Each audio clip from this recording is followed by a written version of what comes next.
दशक पाचवा, समास तिसरा, शिष्यलक्षण. जय जय रघुवीर समर्थ, जय जय रघुवीर समर्थ, जय जय रघुवीर समर्थ. सदा सर्वदा योग तुझा घडावा, तुझे कारणी देह माझा पडावा. उपेक्षू नको गुणवंता अनंता, रघुनायका मागणे हेची आता. मनोजवं मारुततुल्य वेगं, जितेन्द्रियं बुद्धिमतां वरिष्ठं. वातात्मजं वानरयूथमुख्यं, श्रीरामदूतं शरणं प्रपद्ये. शुकासारिखे पूर्णवैराग्य ज्याचे, वसिष्ठा परिज्ञान योगेश्वराचे. कवी वाल्मिका सारिखा मान्य ऐसा, नमस्कार माझा सद्गुरु रामदासा. जयाचा जगी जन्म नामार्थ झाला, जयाने सदा वास नामात केला. जयाच्या मुखी सर्वदा नाम कीर्ती, नमस्कार त्या ब्रह्मचैतन्य मूर्ती. नेत्राने गुरुराजमूर्ती आपुली, मी जे धवा पाहिली. तू विष्णू शिव तूच दैवत मला, तू तात तू माऊली. झाला भाव मनात या मग करू कोणास पाचारण. प्रल्हादा गुरुराजया नित तुम्हा, माझे असो वंदन. आदौ राम तपोवनादिगमनं, हत्वा मृगं कांचनं. वैदेही हरणं जटायुमरणं, सुग्रीव संभाषणं. वाली निर्दलनं समुद्रतरणं, लंकापुरी दाहनं. पश्चाद् रावण कुंभकर्ण हननं, एतद्धि रामायणं. जय जय रघुवीर समर्थ, जय जय रघुवीर समर्थ, जय जय रघुवीर समर्थ. गणेश शारदा चैव सद्गुरु सज्जनस्तथा, आराध्य दैवतं गुह्यं सर्वं मे रघुनंदनः. गणेश शारदा सद्गुरु संत सज्जन कुळेश्वरू, सर्व ही माझा रघुवीरू. सद्गुरु रूपे श्रीराम, माझे आराध्य दैवत. परमगुह्य गुह्यातीत, गुह्यपणाची मात न चले जेथे. यो जातो मरुदंश जोक्षिततले, संबोधयन् सज्जनान्. ग्रंथं यो रचयन् सुपुण्यजनकं, श्रीदासबोधाविदं. यः कीर्त्या पठनेन सर्वविदुषां, स्वान्तापहारी सदा. सोऽयं मुक्तिकरक्षितौ विजयते, श्रीरामदासो गुरुः. मला वाटते अंतरित्वा वसावे, तुझ्या दासबोधासी त्वा बोधवावे. अपत्या परी पाववी प्रेमग्रासा, महाराजया सद्गुरु रामदासा. ब्रह्मानंदं परमसुखदं, केवलं ज्ञानमूर्तिं. द्वन्द्वातीतं गगनसदृशं, तत्त्वमस्यादिलक्ष्यम्. एकं नित्यं विमलमचलं, सर्वधी साक्षिभूतं. भावातीतं त्रिगुणरहितं, सद्गुरुं तन्नमामि. गुरुर्ब्रह्मा गुरुर्विष्णु, गुरुर्देवो महेश्वरः. गुरुः साक्षात् परब्रह्म, तस्मै श्रीगुरवे नमः. अनेन प्रियतां देवो भगवान् जानकीपतिः, श्रीरामचन्द्र पूर्वेषाम् अस्माकं कुलदैवतं. श्रोता वक्ता श्रीराम समर्थ, जय जय रघुवीर समर्थ, जय जय रघुवीर समर्थ. दशक पाचवा, समास तिसरा, शिष्यलक्षणामधल्या आपल्या 95 ओव्या झाल्या आहेत. आता ह्या ओव्या रोज रोज ज्या आपण वाचतोय त्याचा आता उजळणी करता करता आता उजळणीची सुद्धा सवय झाली आहे. इतके वेळा त्याचं आपण निरूपण केलं आहे त्या भागाचं की ओवी सरकतच नाही आहे पुढे.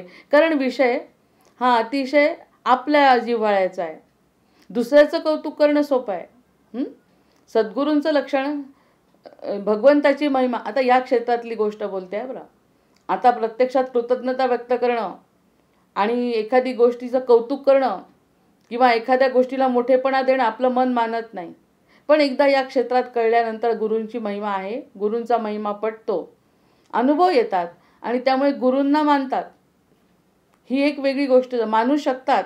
गुरुर ब्रह्मा गुरुर विष्णू आपण अगदी मनापासून म्हणतोय का असं विचार केल्यावर कळतं की गुरुर ब्रह्मा म्हणत असताना त्यांनी सांगितलेल्या वचनांचं पालन, त्यांना जी महावाक्य कळली आहेत किंवा त्यांनी जी महावाक्य आपल्यासाठी दिली आहे त्याचं पालन आपण करतो का. त्यामुळे हा विषय आपल्या जिव्हाळ्याचा आहे. आणि परमार्थ म्हणजे दुसऱ्यासाठी नाही, हा आपल्या स्वतःसाठी आहे, फक्त आणि फक्त आपल्या स्वतःसाठी आहे. त्यामुळे शिष्य लक्षणाला समर्थांनी वेळ दिलेला आहे आणि आपणही त्यावरती भरपूर मनन चिंतन केलं आहे. याचं कारणच ते आहे, कारण बाकी ज्ञानाचं काही आपल्याला विशेष महत्त्व नसायला पाहिजे जोपर्यंत आपली अंतःकरण शुद्धी होत नाही. अंतःकरण शुद्धी होऊन मनाला वळवणे आतमध्ये, बाहेर न जाऊ देणे, बाहेर जाणाऱ्या मनाला आतमध्ये वळवणे ही अतिशय कठीण प्रक्रिया आहे. हृदयाचा हा विजयी शेवट अपूर्व संघर्षाचा, मी कविता लिहिली होती जी, त्याच्यामध्ये हृदयाचा हा विजयी शेवट, हा हृदयाचा विजयी शेवट व्हावा, ह्या हृदयाला शांतता मिळावी, ह्या हृदयाला समाधान मिळावं, ह्या हृदयाला आनंद मिळावा, हा जर मला शेवट करायचा असेल तर अपूर्व संघर्षाचा. इतका संघर्ष आहे. सतीचे हे वाण, हे जे वाण आहे ते सतीचं वाण आहे. किती कठीण आहे. आणि तसं पाहिलं तर मन शरण झालं, शरणागती जर पत्करली मनानी, तर ते सगळा भार आपण सद्गुरूंवर जर टाकला तर ते सोपं आहे.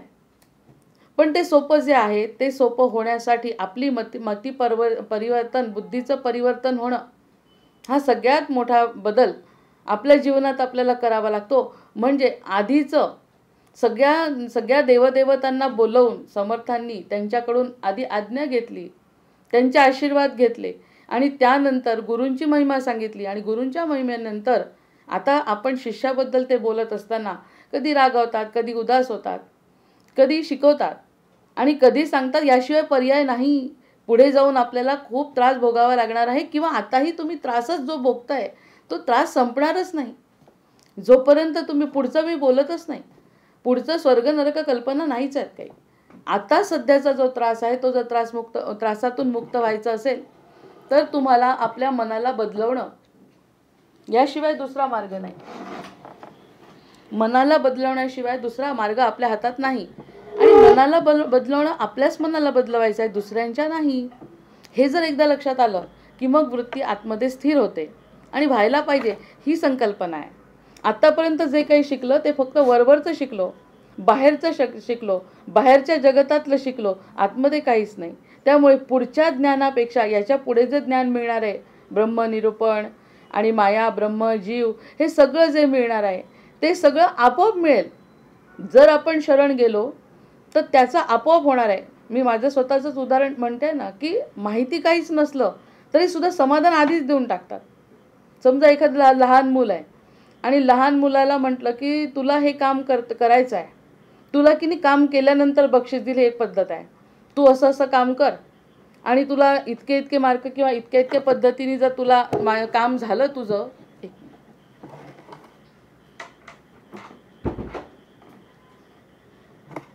तर आई किंवा वडील म्हणतात तुला मी बक्षीस देईन. मग तो त्या मानाने झटून काम करतो आणि त्या बक्षिसाच्या मार्गाने जाण्याचा प्रयत्न करतो की हे बक्षीस आपल्याला मिळवायचं आहे. पण दुसरा एक असतो एखादा, म्हणजे एखादा अगदी सहृदयी किंवा वेगळ्या पद्धतीचा विचार करणारा मानसोपचार तज्ज्ञ जर असेल तर तो आधीच बक्षीस देऊन टाकतो, हे तुझं बक्षीस. आता 2 जबाबदाऱ्या त्या मुलावर येतात.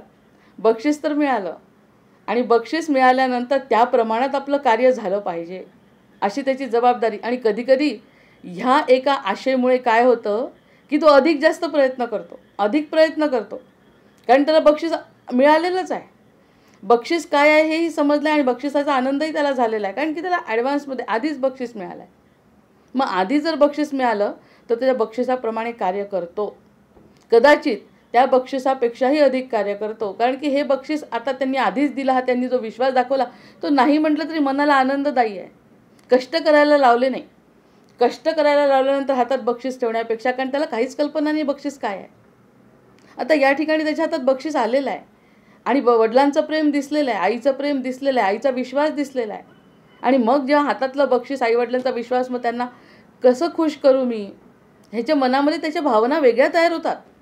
हा अनुभव आपण सुद्धा घेतला आहे. आणि त्या वेगळ्या भावना तयार, म्हणजे प्रेमाने एखादी गोष्ट जर करायची असेल तर ती मुलगा अगदी मन लावून करतो आणि त्याच्या क्षमतेपेक्षाही जास्त जाण्याचा प्रयत्न करतो. हा अनुभव आहे. आणि तेच बक्षीस काय मिळणार आहे हे माहीत नसतानाचा तो आनंद नसतो ना, त्यापेक्षा आधी काय बक्षीस, तसं समर्थांचं आहे. समर्थांनी आधीच आनंद देऊन टाकला असं जर म्हटलं, आधीच आपल्याला आनंद मिळाला, काय आहे पुढे आपल्याला काय करायचं आहे, आपल्याला काय करायचं आहे ते मिळवायचं आपलं आयुष्याचं ध्येय आहे का, हा एक म्हणजे आपल्या स्वतःच्या मनाचा विचार आहे बरं माझ्या, की खरंच त्या ज्ञानाचा त्यांनी जर आतापर्यंत इतकं शिकवलं आहे आपल्याला की नुसतं ज्ञान काही उपयोगाचं नाही, नुसतं ज्ञान काही उपयोगाचं नाही, मग आता आपलं वय पण नाही ना एवढं ज्ञान घ्यायचं, सगळ्या गोष्टी लक्षात राहतसुद्धा नाहीत, आता कितीतरी गोष्टी हातातून निसटलेल्या आहे, बुद्धीनी लक्षात राहत नाही, डोळ्यांनी दिसत नाही, बरेचदा असं होतं की काही शोधायचं असतं सापडत नाही, मग या क्षणी ज्ञानाच्या मागे कशाला लागायचं. असं जर यावेळी म्हणजे मी भक्तांची प्रत्येक वेळची ग्वाही देते समर्थांना, जसं त्यांनी नकारात्मक बोललो त्यांना सांगितलं आम्ही सकारात्मक विचार करू, तुम्हीच आम्हाला तुझ्या दासबोधासी त्वा बोध व्हावे, तुझी जबाबदारी आहे सगळी समर्थात, तुमची जबाबदारी आहे, हे पण आधी एक ग्वाही दिली. आता आम्हाला बक्षीस मिळालं आहे, आम्हाला समाधान मिळालं आहे, आम्हाला आनंद मिळाला आहे, आम्हाला तुमच्या मार्गाने जायचं हे माझं नक्की झालं आहे, आणि कसं जायचं हे तुम्ही ठरवा. आता ते ज्ञानाने जायचं आहे, भक्तीने जायचं आहे, की माझं आयुष्य कसं जायचं आहे हे सगळं तुम्ही ठरवा. असं जर मी म्हटलं या क्षणी, म्हणजे आता आपल्या नवीन निरूपणाला सुरुवात करत असताना जर आपण अशी ग्वाही दिली, आज काल वेगळी दिली, काल काय सांगितलं असं आम्ही वागणार नाही हे आम्हाला समजलं. आता जर आपण म्हटलं की तुमचं बक्षीस मला कळलं आहे, जसं वडिलांनी दिलेलं बक्षीस माझ्या हातात आहे तसं हे बक्षीस मला कळलं आहे की ते बक्षीस, आणि मला ते खूप आवडलं आहे, इतकं आवडलं आहे की त्याच्या व्यतिरिक्त माझ्या जीवनात आता काही ध्येयच राहिलं नाही. तुम्ही जे दिलं आहे ना आतापर्यंत ते मला पटलं. हा अनुभवाचा बोल, हे अनुभवाचे बोल, हे अनुभवाचे विचार, हे अंतरातलं समाधान किती आवडेल समर्थांना. जय जय रघुवीर समर्थ. असं ऐकल्यानंतर पुढच्यामध्ये काय आहे म्हणून सांगितलं ना, पारायण दिवस किती ओव्या काय ह्याला काही महत्त्व नाही. महत्त्व याला आहे की प्रत्येक क्षणी आपण काय विचार करतो आणि त्या विचारांचा आपल्या हृदयावर काय परिणाम होतो. हृदय किती शांत होत आहे आपलं, इतकं शांत होतं आहे की गाडीला जसे शॉक ॲब्सॉर्बर्स लागतात, 2,500 रुपये खर्च करून 2 शॉक ॲब्सॉर्बर्स लावल्यावर गाडी एकही धक्का लागू देत नाही, तसे समर्थांचे शब्द, हे महावाक्य आपल्याला कोणत्याही प्रकारचा धक्का लागू देणार नाही. हे आता मला समजलं आहे. ते तसे होतेच पूर्वीपासून, समर्थांची वाक्य आणि सत्य जे आहे ते पूर्वीपासून तसं होतं, त्याच्यामध्ये बदल कधी होत नाही, पण ते आम्हाला माहिती नव्हतं ना. मग आता तुमच्या या विवेचनांवरून असं वाटायला लागलं की ह्या सगळ्या गोष्टी आता आपण हातात आल्यासारख्या वाटतात, म्हणजे बक्षीस हातात आहे. मग आज आम्ही आनंदात आहे, आज आम्ही समाधानी आहे, आज माझ्यावरती गुरुकृपा आहे असं म्हणून जर पुढे जे सांगतील ते पटणार आहे ना, त्यामध्ये आपला वादाचा मुद्दाच नाही, बुद्धिभेदच नाही. आता असं का तसं का गोंधळ नाही. एका व्यक्तीने आज ज्याच्याशी मी 2-3 तास बोलली, त्या चर्चा केली त्याच्यावर, सारखं हे मला पटत नाही आहे, हे मला, म्हटलं अगदी खरं आहे, पटत नाही. केव्हा गोंधळ असतो मनाचा, जेव्हा विश्वास नसतो तेव्हा गोंधळ असतो की नाही. तो गोंधळ जर पूर्ण करायचा असेल, म्हणून ही प्रस्तावना मला आज सुचली की गोंधळ जर संपवायचा असेल तर शरणागती पाहिजे, आणि शरणागतीमध्ये गोंधळ संपतात. जर समजा आईला सांगितलं आणि आईने ते काम करायचं ठरवलं, हे आपल्याला माहिती आहे, आपली आई करतेच, हे जर माहिती आहे तर आपल्याला कुठे चिंता आहे की ते काम माझ्याच्याने होईल की नाही. जे आईला सांगितलं आहे, जी आई कर्तृत्ववान आहे, आईला ते सगळं जमतं आहे, असं जर लेकराला माहिती आहे तर ते मूल कधीही विचार करणार नाही की हे माझं काम होईल का. मग त्यामुळे इतका विश्वास जर त्या आईवर टाकतो, तसा जर आपण यांच्यावरती टाकला तर ही ओवी अशी का, ही ओवी तशी का. ओव्यांचा अर्थ समजण्यापेक्षा समर्थ आपल्या पाठीशी आहेत ही भावना ठेवून जर प्रत्येक श्लोकांकडे बघता आलं, प्रत्येक शब्दांकडे बघता आलं, तर मी तर म्हणते आता पूर्ण दासबोधातच नाही तर शब्दांवर ओंकार ब्रह्म त्यांनी दिलाय. पुढे ब्रह्मनिरूपणामध्ये ओंकार ब्रह्म आहे, त्या प्रत्येक शब्दावर समर्थ उभे आहेत. असं जर विचार केला तर तो शब्द आपल्या हृदयाला भिडतो, आणि मग हृदयाचा हा विजयी शेवट अपूर्व संघर्षाचा जो होता तो सहज सुंदर राम अनुरागीवर येऊन थांबला. संघर्ष केला, इतका संघर्ष केला मनानी की तो मनाचा संघर्ष समर्थांच्या कृपेने आता शांत झाला. आणि संघर्ष जर संपला तर शांती आणि समाधान आपोआप वर डोकं काढणार आहे. आतापर्यंत आपण त्यांना बाहेर येऊच दिलं नाही. शांती आणि समाधान जे मूळ स्वभाव आहे त्यांना येऊच दिलं नाही बाहेर. मग न आल्यामुळे ते आतमध्ये गुदमरत आहेत. ते गुदमरले की हृदयाचे ओढाताण होते. मग ती ओढाताण थांबायची असेल तर पुढे काय मागे काय सगळं गेलं, मला काही घेणं. आजचा क्षण कसा आहे, आज माझा समर्थांवरती विश्वास आणिक वाढला, दृढ झाला, आणि मला आता ते फळच मिळालं आहे त्याचं. धनश्री लेले तर इतकं सुंदर सांगतात हे विवेचन की हे जे फळ आहे ना, त्या फळाची गोडी का एकदा चाकली ना, तर तो व्यक्ती अमृताची कल्पना त्याच्या मनात जी असते ती पूर्ण होते. कल्पनाच आहे शेवटी अमृतसुद्धा. अमृत कोणी बघितलं आहे, पण त्याची कल्पना तो करू शकतो की ह्या इतका गोडवा यामध्ये, मग हा गोडवा तर मी आत्तापर्यंत कधी चाखलाच नाही, असा विचार करून जो झोपेल तो किती शांत झोपेल. आणि ही शांत झोप खूप आवश्यक आहे. मनाला, हृदयाला इतका थकवा आला आहे ना प्रत्येकाच्या, की त्याला शांत झोप अशा पद्धतीने जर लागली. असा समर्थांचा हात पाठीवरून फिरला आणि सांगितलं काही काळजीचं कारण नाही. एवढा हनुमंत उभा आहे, हनुमंत पण काळजीचं कारण नाही, रामराय उभे आहेत. आणि रामराय म्हणतात मी विष्णुरूपाने सर्वत्र अवतार भरला घनदाट हरी दिसे, मी सर्वत्र होतो आहे आणि राहणार आहे. ही एवढी मोठी ग्वाही दिल्यावर या यक्कंचित जीवाला कशाची काळजी वाटायला पाहिजे. जे काही होईल ते देहाचं होणार आहे, मला काहीही त्रास होणार नाही, अशी संकल्पना जर मनाची स्पष्ट झाली तर काय होईल. आणि ते फळ आपण आज चाखायचं आहे असं जर मी म्हटलं, माझ्या बुद्धीप्रमाणे जर मी आजचं असं विवेचन केलं, ऐकणाऱ्यालाही ते खूप आवडलं, कारण की आम्हाला एक प्रकारचं समाधान मिळालं. असंच घडलं आहे, असं घडलं आहे. आणि नसेल घडलं तर आज नाही उद्या घडेल, यावरती विश्वास ठेवायचा. आज नाही घडलं, अजूनही गोंधळ संपला नाही या मनाचा, एखाद्याचा नाही संपत. साधना जशी जशी असते तसं तसं आपण पुढे जातो ना. जशी जशी साधना असेल तसं तसं फळ मिळतं. मग साधना म्हणजे सहजता जीवनामध्ये, नैसर्गिकता आली की मगच या गोष्टी स्पष्ट होतात. आणि यासारखंच सुख नाही. मग एक घडी ते कामक्रोध मत्सर हे झालं आहे. म्हणजे आपल्या इथपर्यंत आलो आहे, राजदूत ताडितीपर्यंत आलो आहे. 95वी. ऐसो ऐसे मदांध बापुडे, आपला काही संबंध नाही. असो ऐसे बदांध बापुडे, तयासी भगवंत कैचा जोडे. त्याला भगवंत कसा मिळेल? जे मदांध आहेत, जे अहंकाराने भरलेले आहेत, जे मनाने गोंधळलेले आहेत, ज्यांचा स्वतःवर विश्वास नाही, ते त्यांना भगवंत कसा भेटेल? कारण भगवंत आत्मविश्वासाचा भाग आहे. आत्मविश्वास ज्याच्यामध्ये आहे, धैर्य ज्याच्यामध्ये आहे, संयम ज्याच्यामध्ये आहे, विश्वास ज्याच्यामध्ये आहे, तोच भगवंत आहे. तो भगवंत यांच्यापासून दूर पळतो, तो भगवंत यांच्यापासून दूर पळतो. जयास सुबुद्धी नावडे पूर्वपातके करुनी. ज्याला ही सुबुद्धी आली आहे, ही सुबुद्धी जी आपण सांगायचा प्रयत्न करतात समर्थ, ती सुबुद्धी आवडत नाही त्याला.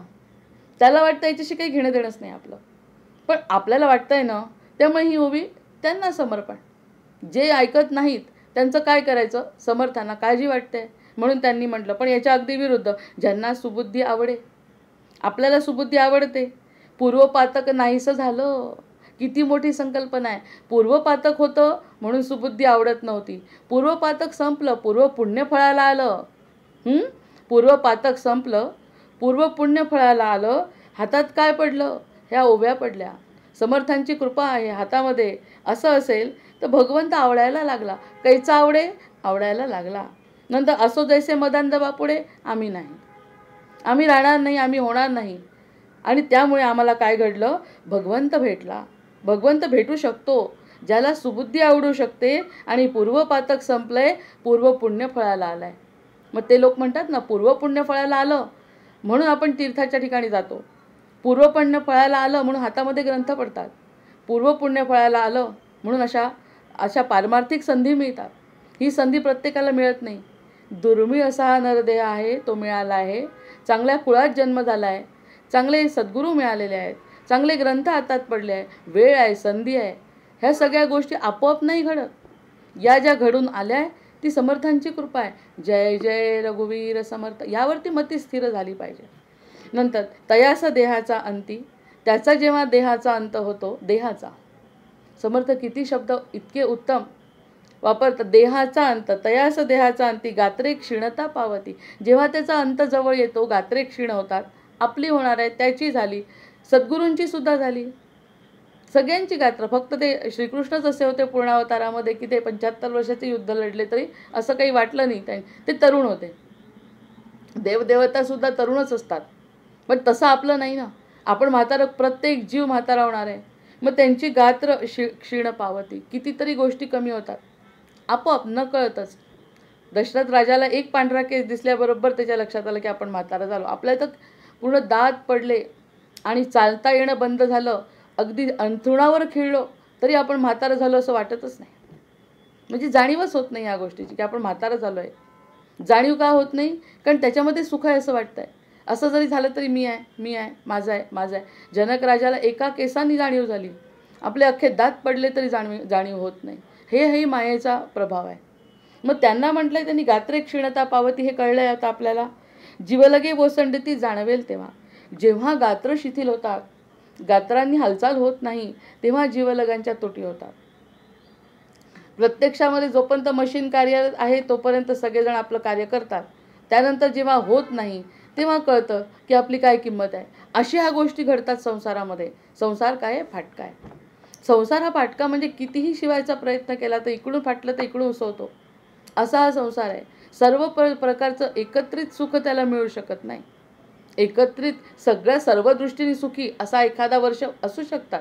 20, 25, 50, 25 वर्षाचा स्पॅन तर आपल्या आयुष्यात खूप महत्त्वाचा असतो.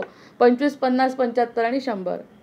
त्यामधले 25 पहिले 50 अतिशय उत्तम गेले तर 51वं वर्ष उत्तमच जाईल, सांगता येत नाही. त्यामुळे कोणत्या पद्धतीचा संसार मिळतो हे आपल्याला कळत आहे. नंतर असो तयास देहाचा अंती क्षीणता पावती, जीवलगे ओसंडती जाणवेल तेव्हा. तेव्हा जाणवतं काय सुटलंय हातातून. असं सुटतही नाही, प्रत्येक गोष्ट सुटते असं पण म्हणायचं नाही त्या ठिकाणी, पण त्याची अस्थिरता समर्थांना या ठिकाणी सांगायची आहे. नंतर असो ऐसे गुणा वेगळे, असो ऐसे गुणा वेगळे. पण ह्याच्या व्यतिरिक्त हे सगळं जे मी बोललो म्हणजे त्यांना सुद्धा जाणवलं की आपण आता फारच बोलतोय. म्हणजे या वाईटच गुणांवरती ते बोलतायत ना, असो ऐसे गुणा वेगळे. पण असे गुण नसलेले म्हणजे गुणा वेगळे ते सच्छिष्य आगळे श्रीराम. या गुणांव्यतिरिक्त जे आहेत ना, मग आपण आतापर्यंत सच्छिष्य म्हणतोच आहे स्वतःला. जय जय रघुवीर समर्थ. ओवी पुढे काय जाते मला कल्पना नसताना सुद्धा आपण त्या ठिकाणी बरोबर स्थिर होतो. कसं म्हटलंय त्यांनी, असो ऐसे गुणा वेगळे. आत्तापर्यंत सांगत असताना मला जसा त्रास होतो सांगताना वाईट गुण, तसा समर्थांना त्याच्या 50 पट 100 पट जास्त त्रास झाला असेल हे सांगत असताना. असे अवगुण सांगणं त्यांना सोपं नाही काही. अवगुण सांगण्यापेक्षा सद्गुण सांगण्याची त्यांची इच्छा असावी, पण सांगावं लागतं. मग ते बोलत असताना त्यांना जाणवलं की खूपच इतके वाईट गुण त्याच्यात असतात. आपण सांगितले तर लागलीच म्हणतात, ह्याच्या व्यतिरिक्त जे असतात गुणा वेगळे. हे गुण नाही, ते दुर्गुण आहेत. या दुर्गुणांवेगळा जर एखादा गुण असेल, काय म्हटलं ते, बदके पिले सुरेख त्यात होते कुरूप वेडे, पिल्लू तयात एक. हे जे गाणं आहे ना, की सगळे कुरूप आहेत पण एक राजहंस आहे त्याच्यात. मग इतके सगळे गुण आहेत पण काहीतरी वेगळेपणा जर असेल तर तो सच्छिष्य आहे. त्याला सच्छिष्य म्हटलंय. मग याच्यातला एखादा जरी गुण आपण वाईटातला सोडला आणि चांगला गुण घेण्याचा प्रयत्न केला तर आपला हा महाजनो येन गतस्स पंथा, आपण चांगल्या मार्गावर आहोत याची ग्वाही आहे. आणि त्याचं उदाहरण सांगतायत ते की स्वास्थ्य समाधान निरंतर त्यांची देहबोली बदलते. कोणत्याही गोष्टीचा अट्टहास राहत नाही, कोणत्याही गोष्टीचं कृत्रिमता राहत नाही, खोटेपणा राहत नाही, आव नाही, दंभ नाही, अभिमान नाही, प्रसिद्धीचा अभ्यास नाही. शांत हृदय असतं त्याचं, त्याला कशाचीच अपेक्षा नसते. इतके मोठमोठे ग्रंथ लिहिणारे आमचे नंदापुरे सर, इतके मोठे ग्रंथ आहेत की 4500 ओव्या रामायणाच्या, त्याचं त्यांनी मराठी भाषांतर केलं आहे. ते मला गायन करायला सुद्धा वेळ मिळत नाही, इतकं त्यांचं लिखाण आहे. विविध विषयावर 3 भाषांवर प्रभुत्व आहे, इंग्रजी, संस्कृत आणि मराठी. याच्या व्यतिरिक्त हिंदीमध्ये सुद्धा उत्तम लिहितात आणि सतत अभ्यास करतात. सतत. आता 86-87चं वय आहे आणि त्यांना सगळं ज्ञान आहे. पण ज्ञान असून सुद्धा प्रसिद्धीचा काही हव्यासच नाही. त्यांना एकदा म्हटलं, सुगीता वाचन तुमच्याच गीतेचं करते आहे, एकदा तुम्ही सगळ्यांना दर्शन द्या. कुठे दिलंय त्यांनी? गरजच नाही म्हणतात, नावही काढायची गरज नाही म्हणतात. पण इतकं कृतकृत्य आयुष्य जगतात की कोणाशी न बोलणारे.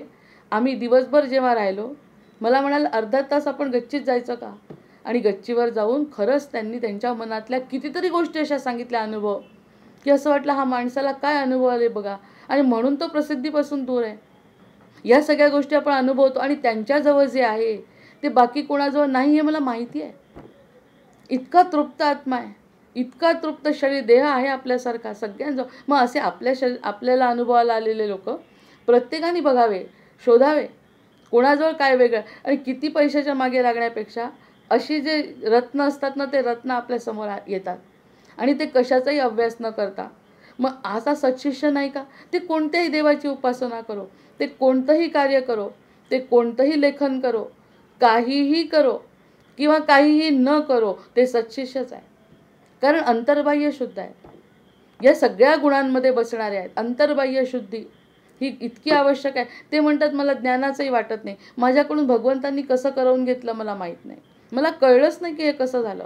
इतके मोठे ग्रंथ लिहिणं सोपं नाही. आणि भाषा बिनचूक, जसं लता मंगेशकरच्या गाण्यामध्ये चूक सापडत नाही, कितीही सापडायचा प्रयत्न केला अगदी दिग्गजांनी तरी कधीही चूक सापडणार नाही, तसं यांच्या लेखनामध्ये कुणालाही आदरणीय गोविंद देवगिरीजींनी प्रस्तावना दिली आहे. मग अशा व्यक्तिमत्वाला काय कमी प्रसिद्धी मिळू शकली असती का? पण नाही, गरजच नाही त्याची. आणि इतके समाजकार्य करत असतात सारखे की मला नको, ह्या सगळ्या प्रसिद्धीपासून मी दूर राहतो. मग हा सत्शिष्य नाही का? म्हणजे सत्शिष्याची ओळख आपल्याला अशी घडू शकते. म्हणजे ह्याच्यातलेच गुण घेतले पाहिजे असे नाही. हे रत्न दिसतात. म्हणजे जसे दत्त गुरूंनी ते इतके गुरु केलेत, प्रत्येक गोष्टीतून ती गोष्ट घेतली. आत्मकल्याणासाठी एखाद्यामध्ये दिसलेली गोष्ट जर आपल्याला कळली आणि ती भावली, तसं जर आपण वागलो तर सत्शिष्य झालो. जय जय रघुवीर समर्थ असंच समर्थांना अपेक्षित आहे. काही ना काही तर घ्या आणि आत्मकल्याण करून घ्या. आत्मकल्याणावर भर आहे असं कोणीही जगात नाही सद्गुरूंच्या शिवाय, जे दुसऱ्याचं कल्याण इच्छितात, दुसऱ्याच्या कल्याणात स्वतःचा आनंद मानतात. असे फक्त सद्गुरू आणि सज्जन असतात. त्यामुळे ते म्हणतात बाबा रे, तुझं कल्याण ते माझं कल्याण आहे. आणि तसाच तू माझ्याकडे आला ना, माझ्यासारखा हो. माझ्यापेक्षा काही वेगळं दिसलं तर तू माझ्याकडे नाही आकर्षणासारखा येऊ शकणार. आकर्षणाचा सिद्धांत या ठिकाणी चुकीचा पडेल. आकर्षण जर असेल तर तुला तसंच व्हावं लागेल. मग तुला तसं झाल्याशिवाय माझ्याकडे आकर्षित होता येणार नाही. म्हणजे आपल्याला त्यांचे गुण घेणं आहे.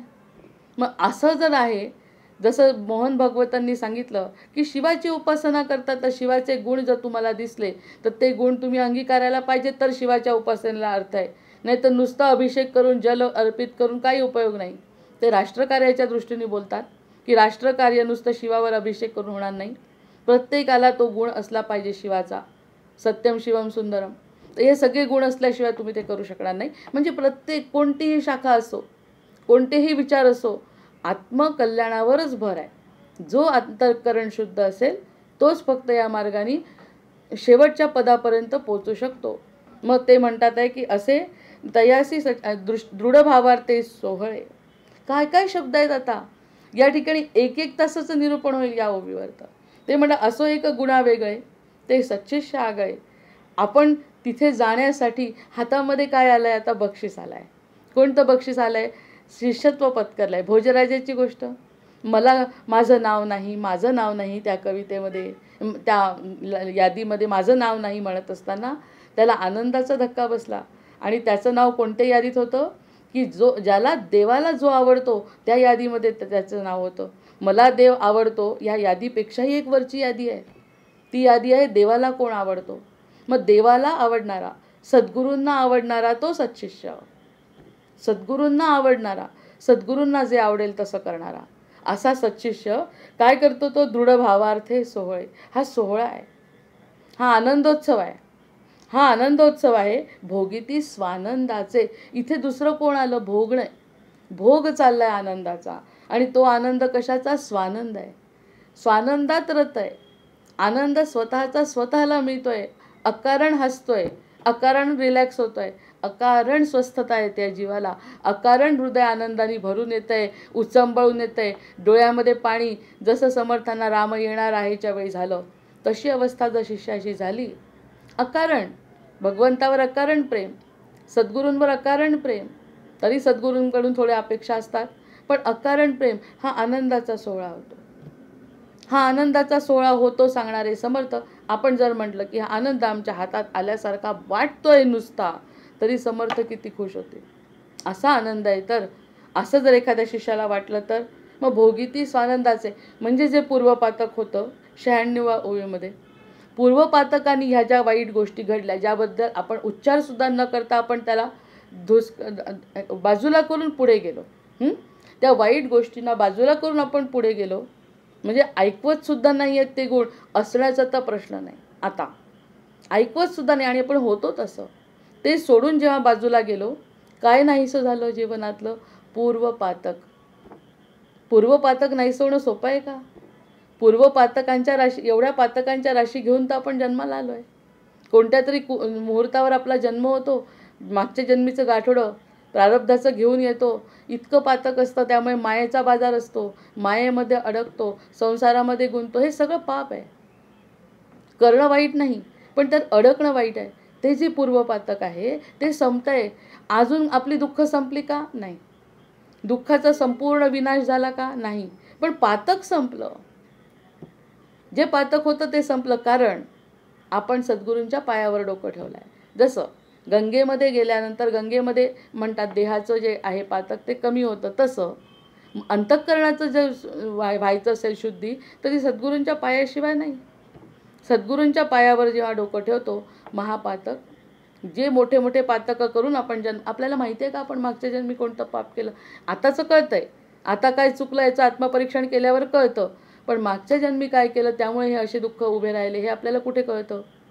किंवा कोणाला शारीरिक व्याधी ज्या होतात त्या व्याधींचं तरी उत्तर त्याला काय देता येतं? प्रत्यक्षात ते तोच खातो जे इतर खातात, पण त्याला व्याधी होते, याचं कारण तरी कुठे देता येत आहे? हे सगळं पातक आहे. मग हे सगळं 3 तापांमध्ये आपण बघितलं आहे. मग हे सगळं संपवायचं असेल तर पूर्व पातक संपत आहे. म्हणजे आता आपण मेन रोडला लागलो. मेन रोडला लागल्यानंतर शॉक ॲब्सॉर्बर्स आहेत गाडीला चांगले भरपूर लावलेले, त्यामुळे गाडीवर बसलेले समर्थ आहेत आणि तेच चालवत आहेत.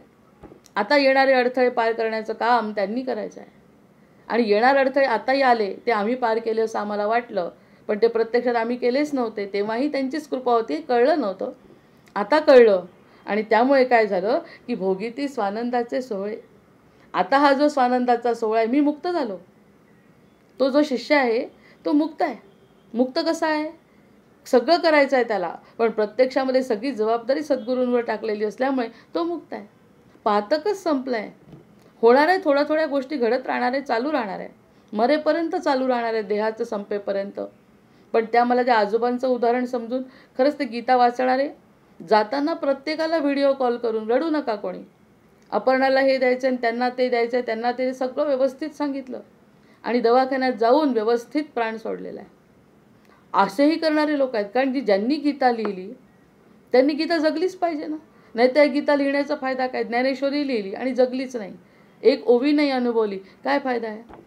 त्यांनी ती ओवी अक्षरशः प्रत्येकाला फोन करून सांगितलं बिलकुल दुःख करायचं, कारण मला माहिती आहे माझा दिवस काय आहे आणि माझ्या दिवसाचं मला काय करायचं आहे हे मला माहिती आहे. इथपर्यंत प्राण आणला असावा आणि आरामशीर योग करून त्यांनी त्यांचा देह त्या ठिकाणी त्यांचा प्राण त्यांनी संपवला. मग असे लोक जेव्हा निश्चिंत कसे काय होऊ शकतात? त्यांच्या देहाला यातना नव्हत्या का? सगळं असतं, पण निश्चिंतता असते. ते निश्चिंतता म्हणजे पातकाचा नाश आहे. निश्चिंतता, निशंक हो निर्भय हो मनारे, प्रचंड स्वामी बळ पाठीशी रे, अतर्क्यावधूत हे स्मरणगामी, अशक्य हे शक्य करतील स्वामी. या ठिकाणी अशक्य हे शक्य करणारे स्वामी काय करतात? हे काम नाही करत आपलं मुलगा होऊ दे सून मिळू दे. ते आपल्या जीवनात जी बुद्धी अशक्य आहे ना, जी कुबुद्धी आहे तिला सुबुद्धीमध्ये वळवतात आणि ती सुबुद्धी एकदा झाली की महापातकांचा नाश होतो. असे हे सद्गुरू. असा हा आनंदाचा सोहळा आहे. हा किती जणांना अनुभवता येईल? जे खरंच तसा विचार, म्हणजे प्रयत्न हाच आहे प्रत्येक वेळी माझा, की असा अनुभव प्रत्येकाला यावा की या अनुभवातून बाहेर निघता कामा नये. हा जो एकदा आला ना की तो सोडता कामा नये. आज आला, वर्षभर ठेवला, 10 वर्ष ठेवला आणि 11व्या वर्षी जर पुन्हा आपण आपल्या संसारात रमलो तर त्या गोपीगीतासारखं शेवटच्या क्षणी सुद्धा कृष्ण अदृश्य होईल. ती कृष्णाला अदृश्य होऊच द्यायचं नाही, कृष्णाला डोळ्यासमोरून काढायचंच नाही. असं जर ठरवलं एखाद्या जीवानी तर कसा सोडेल कृष्ण आपल्याला? ही गोष्ट आहे ती. मग आता जयस्थळी विकल्प जागे, कुळाभिमान पाठी लागे, ते प्राणी प्रपंच संगे हिंपुटी होती. हा जो आहे ना कुळाभिमान मागे लागतो, माझं नाव, माझी प्रसिद्धी, माझं सगळं हे सगळं पाठी लागतं. मन बुद्धी जर कमकुवत असेल तर या सगळ्या पाठी लागतात आणि ज्या लागल्यात आत्तापर्यंत त्या सोडायच्या. जेणे करता दुःख झाले त्याची मनी दृढी धरले, तेणे गुणे प्राप्त झाले पुन्हा दुःख. याच्यावरती विश्वास फार ठेवल्यामुळे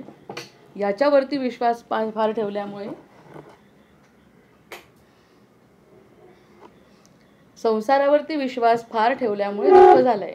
आणि एकदा दुःखातून बाहेर पडलो बरेचदा की एक संकट आलं, त्या संकटातून तरी माझ्याकडे वळालं असं वाटलं, पण त्या संकटातून बाहेर पडल्यावर पुन्हा आपण संसारात गुरफटलो, त्याला कुळाभिमान म्हटलं आहे.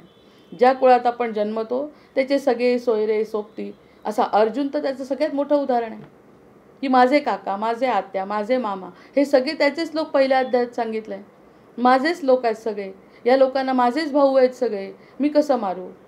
हे त्याचं उदाहरण मेन आहे, महत्त्वाचं आहे. सगळे चांगले असतात, हा कुळाभिमान आहे तुझा. ते कोणी तुझे नाही. तू कोण आहे हे मला माहिती आहे, तू कोण आहे हे मला माहिती आहे. युद्ध कर. म्हणजे आपण युद्ध करायचा असा अर्थ नाही त्याचा, त्याला विवेकाने विचार करायला पाहिजे या सगळ्या गोष्टींवर, की हे जे कुळाभिमान वाटतोय ना, तो त्यांनी स्वतःच्या हाताने यादव संपवलेत. कृष्णांनी यादव स्वतःच्या हाताने कोण संपवेल? आणि किती त्रास होईल एखाद्याला. घर सोडतो म्हणलं एखादं तर घराचा त्रास होतो आपल्याला. जुन्या घरातून छोटीशी 5 वर्षाची मुलगी दुसऱ्या घरात राहायला गेली, माझी नात.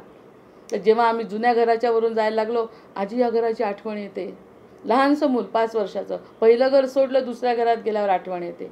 ही संकल्पनाच आहे आपली की जिथे आपण असतो तिथेच आपण रमतो.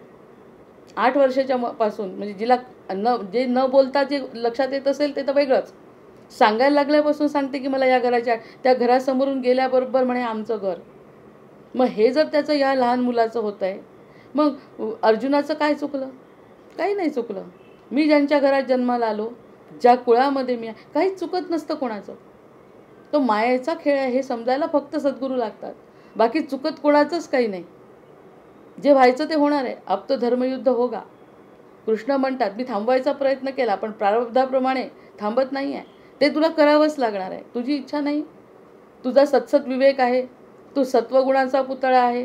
तो तर एक वेळ असं म्हणतो अर्जुन की संन्यासाच्या बद्दल माहिती सांगितली कृष्णांनी जेव्हा, संन्यास योग अतिशय उत्तम धर्म आहे असं म्हटल्याबरोबर तो म्हणतो हे युद्ध करण्यापेक्षा मी संन्यास घेऊन राहतो, कारण संन्यासही उत्तम आहे ना, संन्यासाने सुद्धा तुझी प्राप्ती होते. ते म्हणे पण प्रत्येकाला संन्यास नाही, प्रत्येकाने संन्यास नाही घ्यायचा, ज्याला जे सांगितलं तेच करायचं. म्हणजे या कितीतरी गोष्टी गीतेमध्ये सांगितल्या आहेत कृष्णांनी की जे तुला कर्म आहे ते करायचंच आहे. तुला जर मुलगा आहे तर मुलाचं कर्तव्य तुला करायचंच आहे. तो पुढे काय करेल हा त्याचा प्रश्न आहे, पण हे तुझं कर्तव्य तुला करायचं आहे. मग हे कसं सोडता येणार आहे? मग हे सगळ्या कुळाभिमान पाठी लागतो, जो मनातून संकल्प जातच नाही हे माझं कुळ आहे, माझं हे आहे, माझं ते आहे. या सगळ्या गोष्टींमध्ये ते प्राणी प्रपंच संख्ये हिंपुटी होती. प्रपंचामुळे ते चुकतात, प्रपंचामध्ये अडकल्यामुळे ते चुकतात. ते चुकायला नको असतील तर हा प्रपंचाची आसक्ती सोडायची, कर्म नाही सोडायचं आहे, आसक्ती सोडायची. खरंच अशा गोष्टी कळायला लागल्यावर आपोआप मन निर्विकार होत आहे, आपोआप मन अलिप्त होत आहे. सगळं चांगलं आहे तरीसुद्धा मर्यादा आहे.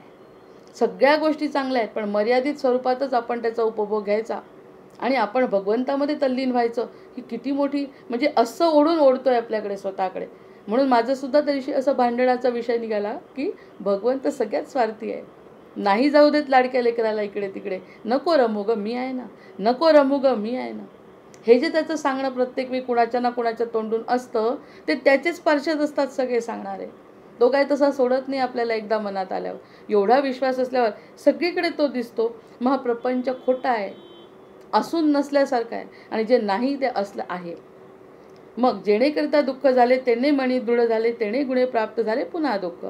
संसार संगे सुख झाले, ऐसे देखिले ना ऐकिले. समर्थ म्हणतात तुझा एकटाच नाही म्हणत आहे, एका भक्ताबद्दल बोलतच नाही. ते म्हणतात संसार संगे सुख झाले, की सुखी झालेला जीव संसारातला दाखव, संसारातला जीव सुखी झालेला मला दाखव. म्हणजे त्याच्या श्रीमंत आले, हुशार आले, बुद्धिवान आले, पंडित आले, त्याच्यानंतर आणखी काय काय सगळे अत्युच्च क्षेत्रातले सगळे आले, पण ते सुखी आहे का? कोणत्या ना कोणत्या प्रकारचं दुःख. कारण सुख त्यांनी स्वतःजवळच ठेवलं, देऊनच नाही टाकलं सगळं.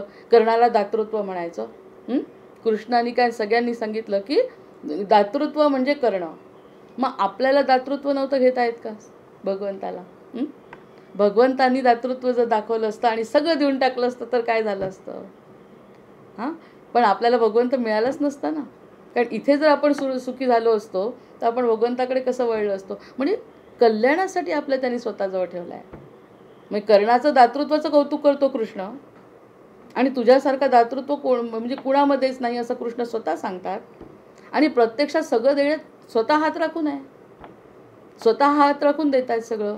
सगळं दिलं, वैभव दिलं, बुद्धी दिली, पैसा दिला, एवढं मोठं ब्रह्मांड दिलं, चंद्र दिले, सूर्य दिले, तारे दिले, सगळं सगळं दिलं, अगदी प्रेम दिलं, मुलाचं, नवरा बायकोचं, सगळ्यांचं प्रेम देऊन टाकलं, सगळं वाटलं. पण हातचं राखलं ना स्वतःजवळ. खरं सुख आणि समाधान आनंद स्वतःकडे ठेवला ना. मग हे कसं? मग दातृत्वाचे गोडवे गाताना तू का दातृत्व दाखवत नाही? तर तो म्हणतो दातृत्वाचा प्रश्नच येत नाही, कारण तू आणि मी एकच असल्यावर मी कोण कोणाला देणार आहे? अद्वैत सिद्धांत. मी द्यायचं काही शिल्लक ठेवलेलंच नाही, हे तुला कळतच नाही. मीच तर तुला दिलंय स्वतःला. मग आणखी काय? माझ्यामध्ये तो आनंद आहे, तो तुला घ्यावा लागेल फक्त. मी हातचं काही राखलेलं नाही. भांडण करायचं असेल तर शेवटच्या टोकापर्यंत करावं लागेल. तो म्हणतो मी काही माझ्याजवळ ठेवलेलं नाही. स्वतःजवळ काही ठेवलं वाटतंय तुला मी वेगळा म्हणून. मी तुझ्यापेक्षा वेगळा आहे जेव्हा वाटतं, तेव्हा वाटतं की माझ्याजवळ काही शिल्लक ठेवलं आणि तू माझ्याकडे ये. प्रत्यक्षामध्ये तू आणि मी वेगळा नाही, तू माझा भाग आहे. हेच तर सांगायचं आहे त्याला. अंश माझा तू आहे आणि तू माझा अंश आहे. हे जर कळलं तर मी माझ्याजवळ नाही ठेवलं, ते तुलाही दिलं आहे, फक्त तुला ते समजत नाही, कारण तू ह्या गोष्टींमध्ये रमला. जय जय रघुवीर समर्थ. किती महत्त्वाच्या संकल्पना आपोआप सिद्ध होतात. मग संसार संगे सुख झाले. संसारामध्ये सुख झालं, कुणाला मिळालं असं सांगावं हात वर करून कुणीही. ऐसे देखिले ना ऐकिले. समर्थ म्हणतात असं मी पाहिलं पण नाही आणि ऐकलं पण नाही. प्रत्येक वेळी काही ना काही कमतरता असतेच. असे जाणून अनहित केले ते दुःखी होई स्वय. मग असं जणून सुद्धा आता हे कळलं ना. या दोन ओळीवर तर चार म्हणू शकतो आपण. संसार संगी सुख झाले, ऐसे देखिले ना ऐकले. हो ना, पटलं का? समर्थांनी प्रश्न विचारून थांबलं. पटलं का? मग ऐसे जाणवनी अनहित केले. कळलं तुला आता याच्यात सुख नाही, तरीही अनहित केले, तरीही त्यातच रमला. मग प्रपंचाच्या भोगामध्ये गुंतला. मग काय होणार? त्याने दुःखी होती स्वये. त्याने स्वतः दुःखी होतोय. त्याने दुःखी होती स्वये. स्वतःच दुःखी होतोय. स्वतः दुःखी होतोय तू. प्रत्यक्षात दुःखाचं कारण नाही. तूच निवडलाय दुःख. तूच आनंद निवड. आता तू दुःख निवडलं, आता तू आनंद निवड. जय जय रघुवीर समर्थ. निवडलंय कोणी? तू. संसारात रमायचं ठरवलं कोणी? तू. आता हृदयाचा हा विजयी शेवट, अपूर्व संघर्षाचा. संघर्ष कर आता. मनाला पटव हे सगळं खोटं आहे, हे सगळं मिथ्या आहे. आणि ते जेव्हा तुझ्या मनाला पटलं त्या हृदय आनंदी होईल. आणि तो जो हृदयाचा आनंद आहे तो आहे आनंदाचे दृढ भावार्थे सोहळे भोगिती स्वानंदाचे श्रीराम. 98वी. हे जे स्वानंदाचे आहे की नाही, अनुभव घेण्यासारख्या गोष्टी आहेत की नाही, अनुभव घेण्यासारख्या गोष्टी. समर्थ खोटं आला नाही अनुभव तरी चालेल सध्या, पण ऐकूनही बरं वाटतंय ना आपल्याला, पाहूनही बरं वाटतंय ना, शब्द बोलू लागलेत ना. हे आज नाही उद्या करेल, या जन्मी नाही पुढच्या जन्मी, पण करायचं हेच आहे. याच्यापेक्षा वेगळं केलं तर पुन्हा दुःखच आहे. त्यामुळे जर मार्ग पटकन सापडलाय तर पटकन वळूया ना आपण तिकडे. असं जर शिष्यांनी म्हटलं तर तो सच्शिष्य आहे, कारण सद्गुरूंना तो आवडू लागलाय. सद्गुरूंना आवडल्यानंतर शिष्य त्याच्या कचाट्यातून सुटणे नाही, कारण ते सुटूच देत नाही. त्या माणिकनगरला तर एक पार्टी आहे, जो इथे आला तो पुन्हा वापस जाऊ शकत नाही. म्हणजे आपण शरीराने आलो आहे इकडे, पण मन तिथे गुंतलं आहे की नाही. मग ते अर्जुनाची ओवीच आहे. मन तिथे गुंतलंय. मन गुंतल्यावरती मग काय सगळं सुटलंय. मग मी इथे असो का तिथे असो, आहे माणिकनगरमध्येच, मी इथे असो का तिथे असो, असेल माझ्या गुरुगृहीच, मी इथे असो का तिथे, मी आहे माझ्या भगवंताच्या जवळ, असं म्हटल्यावर काय शिल्लक राहिलं. आणि एवढं काय तो हे नाही की तो करणारच नाही. त्याच्यावर जबाबदारी आहे सगळी. ही सगळी जी जबाबदारी आहे ती त्याच्यावर आहे. आज एक अतिशय सुंदर ओवी, वैद्य भेटला सुखदाता. अतिशय सुंदर ओवी अचानक समोर आली वेणा स्वामींच्या चरित्रात. त्यांनी म्हटलं वैद्य भेटला सुखदाता, रोग पालट झाला आता. वैद्य भेटला सुखदाता, रोग पालट झाला आता. रस ओतला कानात, येऊन झोंबला नयनात. रस भरला सांदो सांदी, देही पालट झाली बुद्धी. दिव्य देही ओतला रस, गुरु निहाळी रामदास. जय जय रघुवीर समर्थ. रामदासांना निहाळलं तर काय झालं? दिव्य देही ओतला रस. या देहामध्ये रस ओतला. आधी चैतन्य होतं, असं चैतन्य होतं म्हणूनच तर ते दिसले ना. चैतन्य आहे ना तर देह संपल्यावर काय राहिलं. चैतन्य होतं त्या दिव्य देही ओतला रस, गुरु न्याहाळी रामदास. रामदास म्हणतात मी गुरूंना न्याहाळल्यावर काय झालं, वैद्य भेटला सुखदाता. असा हा वैद्य भेटला, रोग पालट झाला. आता जो रोग होता, भवरोग लागलेला आहे मनाला, तो पालटला. रस ओतला कानात, हे महावाक्य ऐकले. रस ओतला कानात, येऊनी झोंबला नयनात. नुसता कानात ओतला, इकडून आला आणि तिकडून नाही निघून गेला, तो नयनात आला आणि नयनातून अश्रू आले. अतिशय उत्तम प्रकारची ती सेवा आहे. येऊनी झोंबला नयनात, रस ओतला सांदो सांदी. आणि तो जो रस आहे तो सांदो सांदी शरीराच्या कणाकणामध्ये गेला. देही पालट झाली बुद्धी, देहाची बुद्धी पालट झाली. देहबुद्धी संपली, देहाबद्दल आसक्ती संपली, देहाची विरक्ती आली. आणि मग काय झालं, दिव्य देही ओतला रस. अशा प्रकारचा हा रस माझ्या देहामध्ये ओतला गुरु न्याहाळी रामदास. हे जे नाहतोय हे रामदास आहे, रामदासांनी लिहिलेलं आहे. असे गुरु मला दिसले की जे गुरु म्हणजे त्याला हनुमंत दिसले. आणि असे म्हणतात रामदास की मग माझा दिव्य देह झाला, देहसुद्धा दिव्य झाला. अभंगाचे निरूपण, आता 1-2 ओळी त्याच्या. अभंगाचे निरूपण, ऐकता मन झाले प्रसन्न, अंगी रोमांच उठले जाण, नेत्री वाहती अश्रुधारा. जय जय रघुवीर समर्थ. या वेणास्वामी चरित्रातला 24वा भाग मी आज वाचला. त्या ठिकाणी या 2 गोष्टी आज अगदी याला लागू पडल्या शिष्याला. त्यामुळे त्या सांगितल्या, वैद्य भेटला सुखदाता. अशा प्रकार. आणि हे माझ्या मुलांनी लिहिलं आज, मला लिहून पाठवलं. त्याच्यामुळे त्याच्याबद्दलही कृतज्ञता व्यक्त करायला पाहिजे. संसारी सुख मानिती. आता संसारी सुख मानिती ते प्राणी मूढमती. जे संसारामध्ये सुख मानतात ते प्राणी मूढ असतात. जाणो ना डोळे झाकिती. आता हे कळल्यावर जे जाणतात, आपण समजा हे कळलं, हे मूर्ख आहेत. हे म्हणजे आपण मूर्ख आहोत. जर आपण संसारामध्ये सुख जाणलं पण डोळे झाकून घेतले तर ते पडत मूर्ख आहे. म्हणजे ज्यांना कळलं पण वळलं नाही ते तर पडत. यांना तर कळतच नाही, मुळात यांना कळतच नाही म्हणून ते मूर्ख. पण ज्यांना कळून डोळे झाकतात ते पडत मूर्ख. प्रपंच सुखे करावा, परी काही परमार्थ साधावा. प्रपंच सुखे करावा, सुखाने संसार करावा. कारण प्रारब्धाप्रमाणे आपल्याला छान सगळा संसार मिळाला आहे.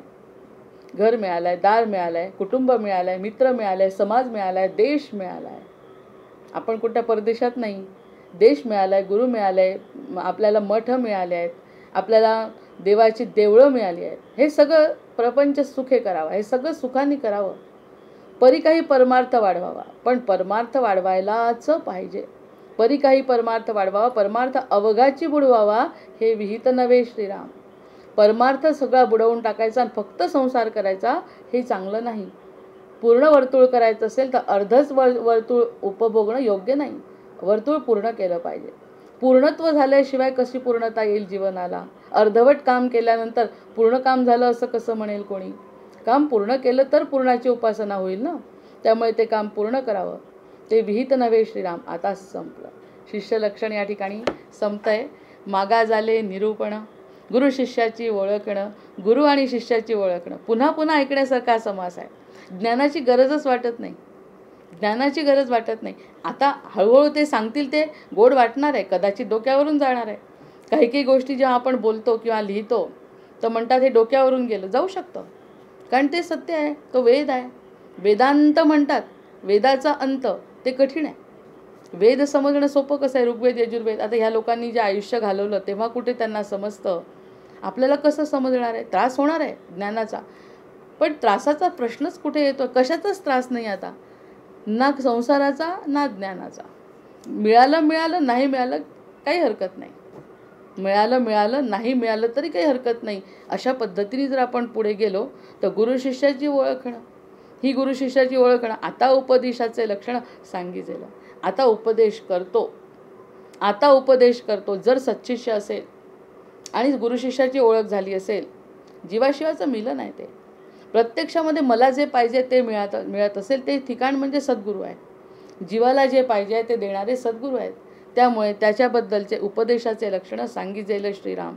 इति श्री दासबोधे गुरु शिष्य संवादे शिष्य लक्षण नाम समास तृतीय. श्रीराम. जय जय रघुवीर समर्थ. दशक 5वा, समास 4था, उपदेश लक्षण. आपण थांबू, 4 ओळी वाचते. ऐका उपदेशाची लक्षणे बहुविधे कोण कोणे, सांगता ते असाधारणे परी काही एक सांगो श्रीराम. बहुत मंत्र उपदेशिती कोणी नाम मात्र सांगती, एक ते तप करीती ओंकाराचा श्रीराम. शिवमंत्र भवानी मंत्र, विष्णू मंत्र महालक्ष्मी मंत्र, अवधूत मंत्र गणेश मंत्र, मार्तंड मंत्र सांगती श्रीराम. मच्छ कूर्म वराह मंत्र, नृसिंह मंत्र वामन मंत्र, भार्गव मंत्र रघुनाथ मंत्र, कृष्ण मंत्र सांगती श्रीराम. भैरव मंत्र मल्हारी मंत्र, हनुमंत मंत्र एकशिणी मंत्र, नारायण मंत्र पांडुरंग मंत्र, अघोर मंत्र सांगती श्रीराम. शेष मंत्र गरुड मंत्र, वायो मंत्र वेताळ मंत्र, झोटिंग मंत्र बहुधा मंत्र, किती म्हणून सांगावे श्रीराम. बाळा मंत्र बगुळा मंत्र, काळी मंत्र कंकाळी मंत्र, बटुक मंत्र नाना मंत्र, नाना शक्तीचे श्रीराम. पृथकाकारे स्वतंत्र, जितुके देव तितुके मंत्र, सोपे अवघड विचित्र, खेचर दारुण बीजाचे श्रीराम.